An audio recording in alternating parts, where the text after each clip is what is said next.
नमस्कार, स्वागत है आपका विजयवत पालपुर में।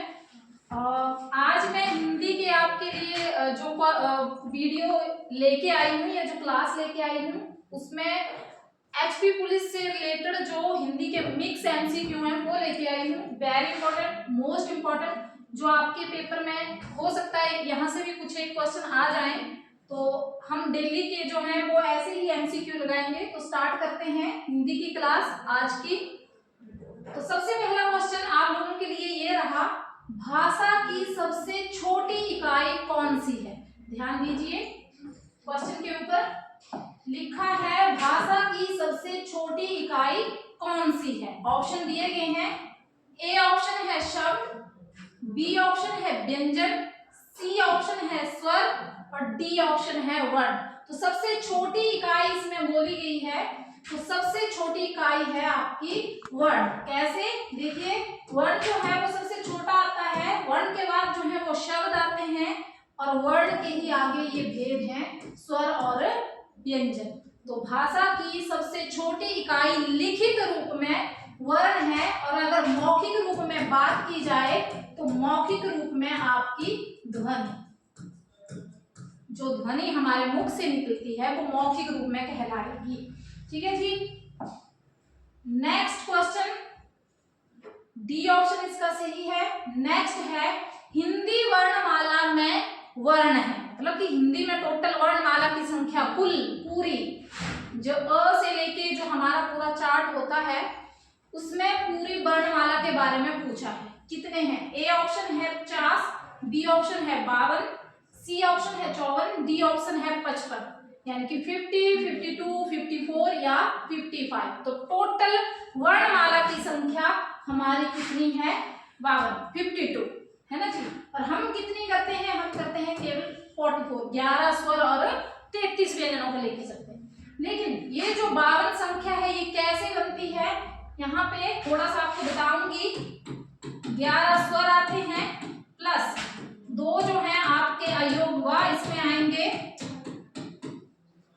प्लस 33 आपके व्यंजन आएंगे प्लस 2 आपके उत्क्षेपित व्यंजन आएंगे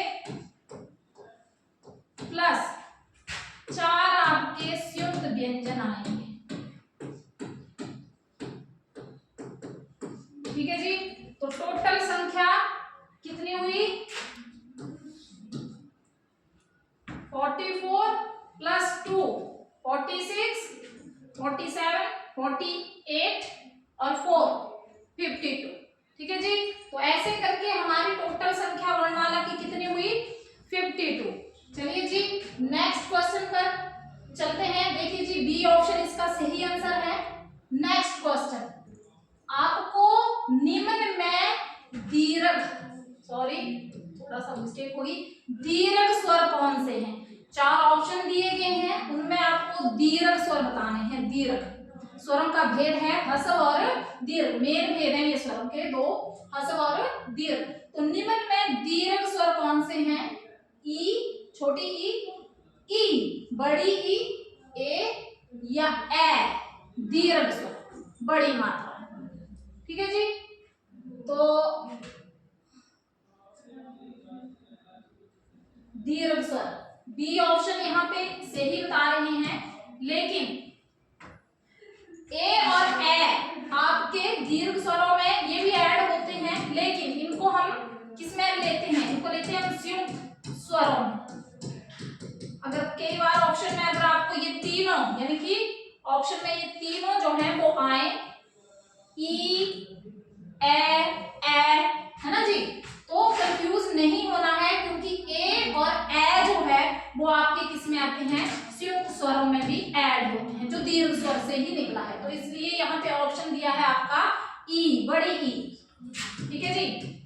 और छोटी ई जो है उसको बोलने में बहुत कम समय लगता है, तो इसलिए इसको किस में ऐड किया गया है? ह्रस्व स्वर। ठीक है जी। तो इसका सही आंसर है आपका बी ऑप्शन, बड़ी ई वाला, ए संयुक्त स्वर से। नेक्स्ट क्वेश्चन है, फोर्थ क्वेश्चन, मध्य स्वर किसे कहते हैं? मध्य स्वर देखिए जी, ऊ को, ई को या बड़ी ई को या अ को, उच्चारण स्थान से संबंधित प्रश्न है, ध्यान दीजिएगा। ऊ का उच्चारण स्थान कहाँ से होता है? ओष्ठ, मतलब हमारे होंठ से। ई और बड़ी ई दोनों का उच्चारण स्थान हमारे तालु से। डी ऑप्शन है अ, तो अ का उच्चारण स्थान हमारे कंठ से भी और हमारी जीवा के मध्य भाग से भी। तो इस क्वेश्चन का सही जो आंसर है वो है ऑप्शन डी। ठीक है जी, नेक्स्ट क्वेश्चन की ओर चलते हैं। मुझे बाहर जाना है, रेखांकित चिन्ह को पहचानिए। मुझे बाहर जाना है,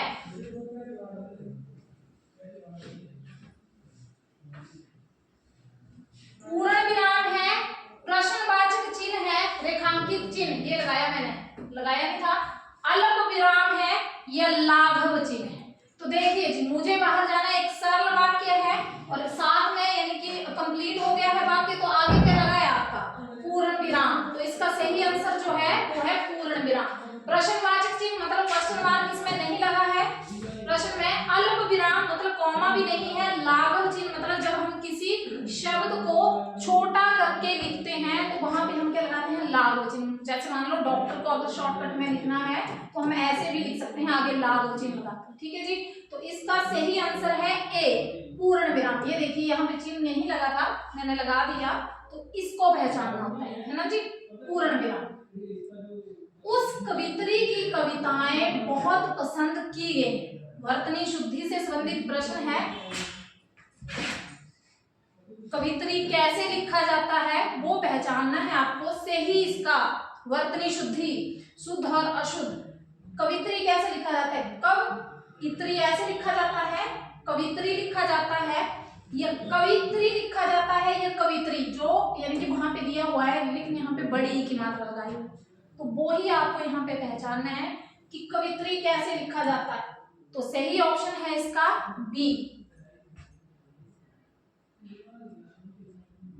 बी ऑप्शन, कब और इत्री। ठीक है जी, कवित्री को यानी कि ऐसे भी नहीं लिखा जाएगा कि कवि और इत्री, कब और इत्री, य को छोटी की मात्रा और त्र को बड़ी की मात्रा। नेक्स्ट क्वेश्चन की ओर बढ़ते हैं। उज्ज्वल का सही संधि विच्छेद, मोस्ट इंपॉर्टेंट, उज्ज्वल शब्द मोस्ट इंपॉर्टेंट है। तो उज्ज्वल का सही संधि विच्छेद है उत जमा ज्वल। ठीक है जी, बहुत सारे ऑप्शन में आपको उज जमा ज्वल भी होगा, उज जमा बल भी होगा, उजु जमा ज्वल भी होगा, या अन्य और कोई भी और शब्द भी आ सकता है, लेकिन उज्ज्वल का सही संधि विच्छेद है उत जमा ज्वल। और वर्तनी शुद्धि में भी ये पूछा जा सकता है आपसे, जैसे कवित्री पूछा गया वैसे उज्ज्वल शब्द भी पूछा जाता है। और हिंदी का एकमात्र ऐसा शब्द जिसमें दो आधे जो वर्ड होते हैं वो एक साथ आते हैं, जैसे दो आधे जो हैं वो इकट्ठे आए हैं, हिंदी का एकमात्र शब्द है और मोस्ट इंपॉर्टेंट है। संधि विच्छेद में भी पूछा जाता है और आपके से ही इसमें भी पूछा जाएगा। ठीक है जी, यानी कि वर्तनी शुद्धि में भी पूछा जाएगा। तो इस शब्द को दिमाग में बिठा के रखना है आपने, क्योंकि ये मोस्ट इंपॉर्टेंट शब्द है। ठीक है जी, नेक्स्ट तिरंगा। तिरंगा में कौन सा समास है? तिरंगा मतलब तीन रंग। तिरंगा देखिए जी, द्वंद्व समास है, द्विगु समास है, अव्ययीभाव समास है, या तत्पुरुष समास है। तो यानी कि संख्याओं से संबंधित पूछा गया है। तिरंगा तीन रंगों का समूह, यह समाहार विग्रह है। तो संख्याओं से संबंधित हमारा समास जो है वो कौन सा है? द्विगु समास, बी ऑप्शन। ठीक है जी, अवयवी भाव में पहला शब्द जो है वो अविकारी आता है। तत्पुरुष में आपके पूरे कारक चलते हैं, यानी कि विभक्तियों को बताना होता है। द्वंद्व समास में आपका चलता है यानी कि दो अलग बातें होती हैं, उनको हम क्या करते हैं? जोड़ते हैं। तो द्विगु संख्यावाची, पहला पद संख्यावाची, जैसे त्रिरतन, तीन रतन, है ना जी। कौन सा समास है? द्विगु, संख्याओं से संबंधित। चरण कमल, चरण कमल में कौन सा समास है? कर्मधारय है, बहुव्रीहि है, द्वंद्व है, या फिर तत्पुरुष समास है? तो देखिए जी, बहुव्रीहि क्या होता है? बहुव्रीहि में यानी कि एक नया तीसरे शब्द का जन्म होता है। जैसे मैंने बोला लंबोदर, लंबा है उदर जिसका, तो तीसरा शब्द निकलता है गणेश, वो हुआ आपका बहुव्रीहि समास। कर्मधारय समास में तुलना की जाती है एक शब्द की दूसरे के साथ या किसी एक व्यक्ति की किसी अन्य वस्तु या व्यक्ति के साथ। द्वंद्व समास दो पृथक अलग अलग बातों को जोड़ते हैं। तत्पुरुष मैंने पीछे भी आपको बताया विभक्तियों के साथ चलता है। जैसे देश निकाला, देश से निकाला, आपादान तत्पुरुष समास, अलगाव का भाव पैदा होता है। तो चरण कमल मतलब चरणों की तुलना किसके साथ की गई? कमल के साथ। तो तुलना की जाती है आपकी कर्मधारय समास में। तो इसका कौन सा ऑप्शन सही? A option. नेक्स्ट है फूल का तत्सम है, मतलब फूल का हमने तत्सम रूप बताना है। तो तत्सम होता है आपका संस्कृत। संस्कृत से संबंधित जो शब्द होते हैं उनको कहते हैं तत्सम, और हिंदी